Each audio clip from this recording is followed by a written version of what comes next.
Good morning, welcome back to my ঘরের মেয়ে channel. সবাই কেমন আছেন? আশা করি সবাই খুব ভালো আছেন।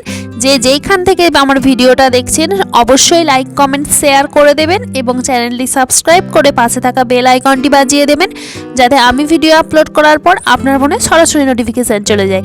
তো চলুন, নতুন দিনে নতুন একটা ভ্লগে আপনাদের সবাইকে অনেক অনেক অনেক স্বাগত। তো সকাল সকাল দেখে নিলেন এদিকে আমাদের পুজোর জোগাড় হয়ে গেছে। আজ ছিল পূর্ণিমা, তো পূর্ণিমাতে আমাদের বাড়িতে দু জায়গায় পুজো হয়, সেই জন্য মা সকালবেলা পুজোর জোগাড়ে লেগে গেছে। আর আমি সকালের কাজকর্ম সব সেরে টিউশন পড়িয়ে তারপরে চলে আসলাম সকালবেলা মুড়ি খাবারের জন্য কিছু জলখাবার বানাবো বলে।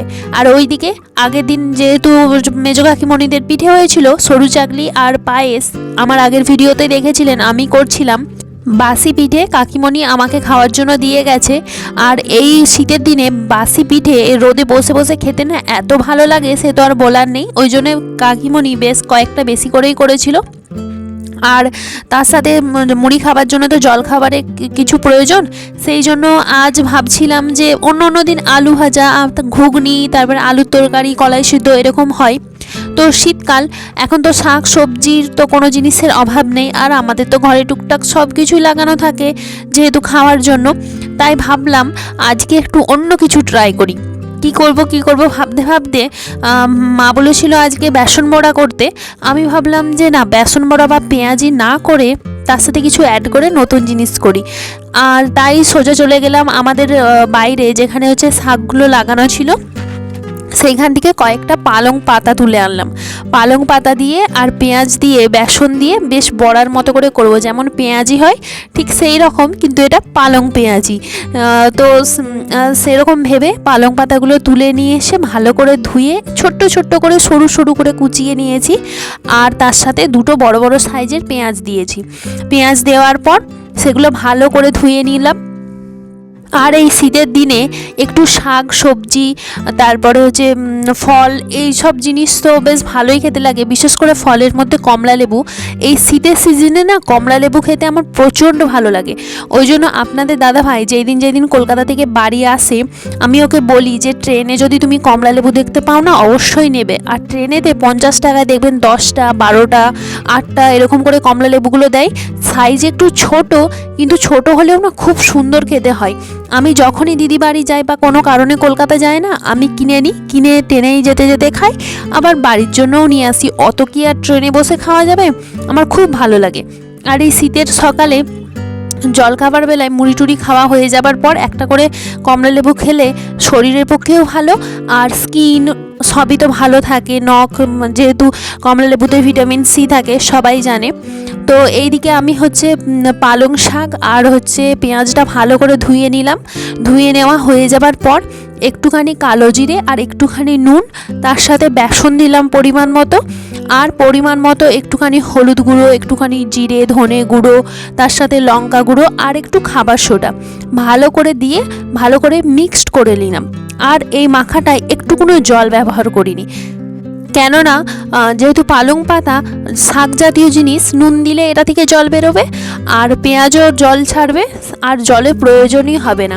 বেশ একটু তরল তরল, আর খুব তরলও নয় আর খুব আঁটো নয়, বড়াটা মাখা হবে, দেখতেও কিন্তু খুব সুন্দর হবে আর মুচমুচে খেতে হবে। খুব বেশি জলের প্রয়োজন হবে না। যদি জল দেওয়া হয় না পরে আবার বেসন দিতে হবে, সেই জন্য আগে ভালো করে পাতার সাথে মেখে নিচ্ছিলাম। দেখলাম যে প্রায় মাখা হয়েই যাবে, একটুখানি জল প্রয়োজন হবে, তাই একদম সামান্য 2 ফোঁটা জল দিয়ে ভালো করে মেখে নিলাম। দেখুন কি সুন্দর মাখা হয়ে গেছে।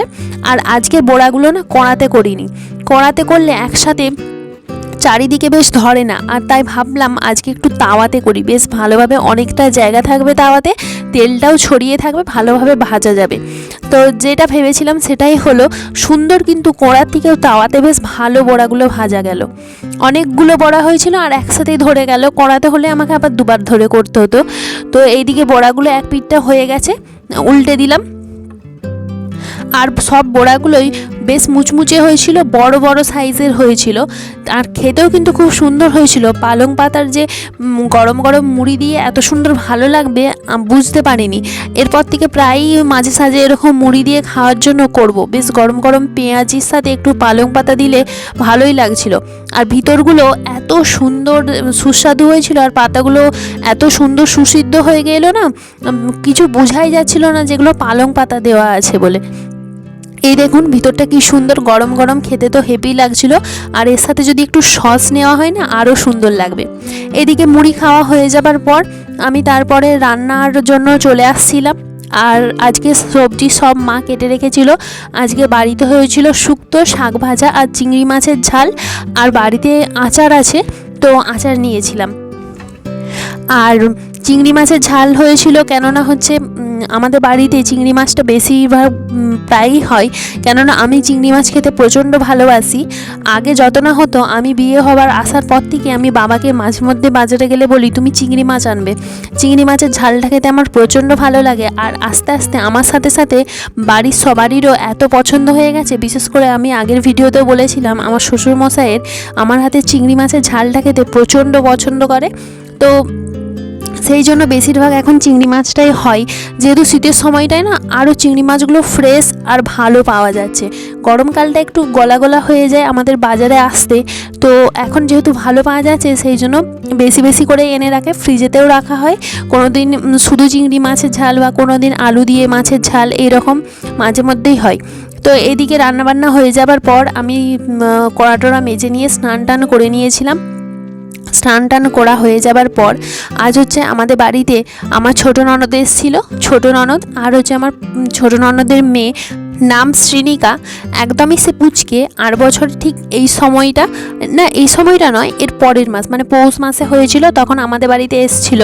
তো ওকে একদম কোলে নিয়ে হতেও দেখেছি, মানুষও করেছি। তখন তো আমাদের বাড়িতেই এসেছিল, মানে মেয়েরা তো বাচ্চা হলে বাপের বাড়িতেই সামালতে আসে। তো এখন এই বছর কত বড় হয়ে গেছে ঠিক এই সময়টাতেই। তো আমরা একসাথে মিলে, মানে আমি, ছোটো ননদ আর হচ্ছে মেজো কাকিমণি চলে আসছিলাম মেজো কাকিমণিদের কলা বাগানে। কটা কলার কাঁদি হয়েছে দেখতে। আমাদের মেজো কাকিমণিদের কলার, সিঙ্গাপুরি কলার গাছ আছে, তো বেশ বড় বড় কলার সাইজ হয়। 3টে এবছর কাঁদি ধরেছে, তো কাঁদিগুলো বেশ বড় বড় হয়েছে। তার মধ্যে একটা বেশ মোটা মোটা বড় বড় হয়েছে, আর একটা একটু সরু, আর একটা একদমই ছোট।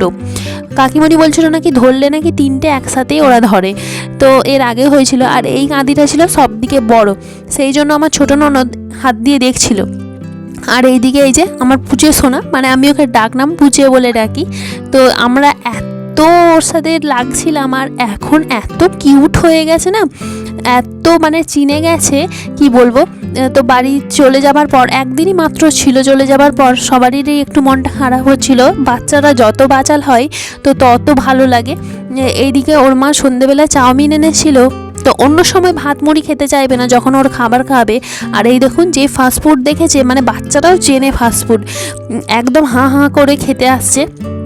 তো এইদিকে ওর মা একটুখানি সামান্য ডিম দিয়েছিল, যেহেতু ফাস্টফুড বাইরের জিনিস অ্যালাউ করছিল না বাচ্চা ছেলে। আর আমরা এইদিকে চাউমিন খাচ্ছিলাম। চাউমিনটা খুব টেস্টি ছিল, আর দোকানের জিনিস তো সবই ভালো হয়। তো চলুন আজকের ভ্লগটা এখানেই শেষ করলাম, টাটা।